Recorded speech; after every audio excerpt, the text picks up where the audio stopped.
Você já se perguntou se as grandes cúpulas de São Petersburgo, na Rússia, são inspiradas em cebolas? Ou talvez você tenha parado e pensado sobre por que muitos prédios do governo são modelados de acordo com a arquitetura clássica. Sabemos que as cruzes simbolizam a fé cristã, mas por que integramos esses símbolos em nossas estruturas, seja uma característica ou elemento arquitetônico? Vamos dar uma olhada em alguns dos simbolismos da arquitetura e seus significados ocultos em edifícios. Sabemos que as cúpulas do Templo de São Petersburgo não foram inspiradas em cebolas, mas foram feitas para parecer velas. A queima de símbolos é importante para nós como sociedade, pois se tornou uma forma de nos comunicarmos sem o uso de palavras. Você conhece o símbolo do peixe? Essa imagem popular ainda é usada hoje por pessoas afiliadas ao cristianismo.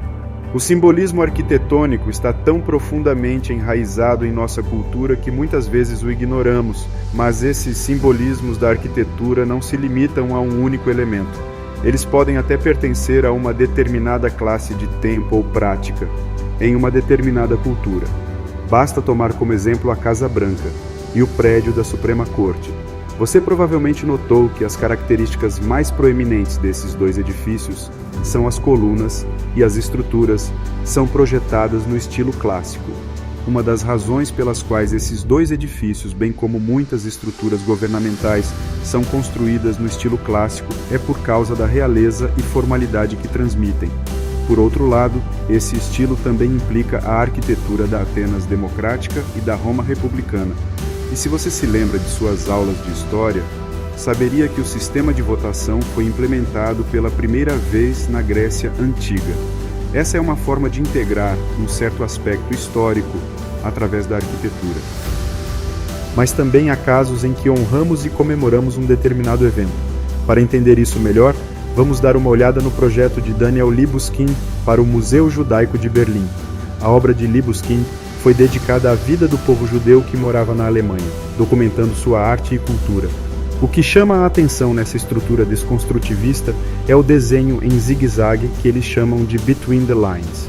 Enquanto muitos outros a chamam de Estrela de Davi quebrada, olhando a planta baixa, seu projeto foi baseado em duas linhas, com a estrutura zigue-zagueando pela linha invisível. Os vazios são espaços que atravessam o edifício do porão ao telhado, estão localizados onde as duas linhas se encontram dentro da estrutura, formas agudas, paredes angulares e aberturas estranhas combinadas para fornecer ambientes inquietantes, que são inspirados pelo apagamento e vazio da vida judaica em Berlim após o Holocausto, como um dos eventos mais infames da história.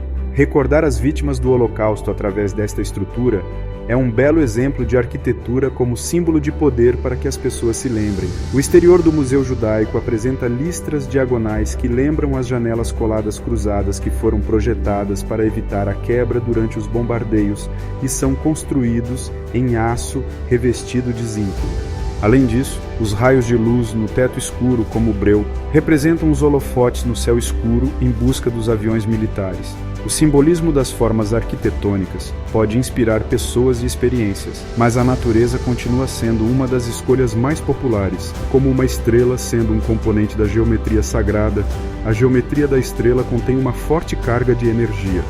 Portanto, não é por acaso que fortes e estrelas antigas eram tão predominantes. Um exemplo de edifício icônico semelhante a uma estrela é a sede do Departamento de Defesa do Pentágono. Projetado por George Bergstrom, o design de 5 lados da estrutura foi supostamente escolhido para refletir os ramos militares dos Estados Unidos que serviram na Segunda Guerra Mundial: o Exército, a Marinha, a Força Aérea, o Corpo de Fuzileiros Navais e a Guarda Costeira. Como dissemos anteriormente, muitas das características arquitetônicas que vemos nas estruturas hoje são inspiradas na natureza. Talvez simplesmente não soubéssemos na época, como as cúpulas.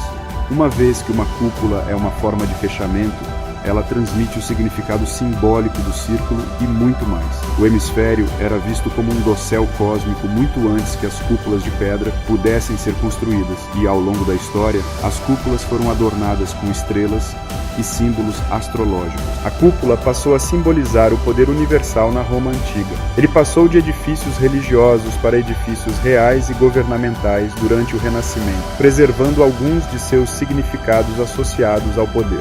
Falando em poder, o Empire State Building em Nova York já foi o símbolo do poder tecnológico e econômico da América. Embora não seja mais o edifício mais alto do mundo, foi a estrutura pioneira que lançou a nova era dos arranha-céus e levou arquitetos e designers a novos patamares. Hoje em dia, o uso do simbolismo e da arquitetura ainda é praticado, embora às vezes o modernismo tenha se mostrado o estilo mais popular. Ainda assim, muitos arquitetos e designers estão incorporando simbolismo na arquitetura para contar uma história e se conectar com as pessoas. Afinal, os seres humanos são animais sociais no final do dia. Portanto, somos obrigados a buscar a conexão de uma forma ou de outra. E para nossa sorte, a arquitetura está aqui para nos permitir experimentar e compartilhar conexões, seja por meio das pessoas ou do ambiente ao redor.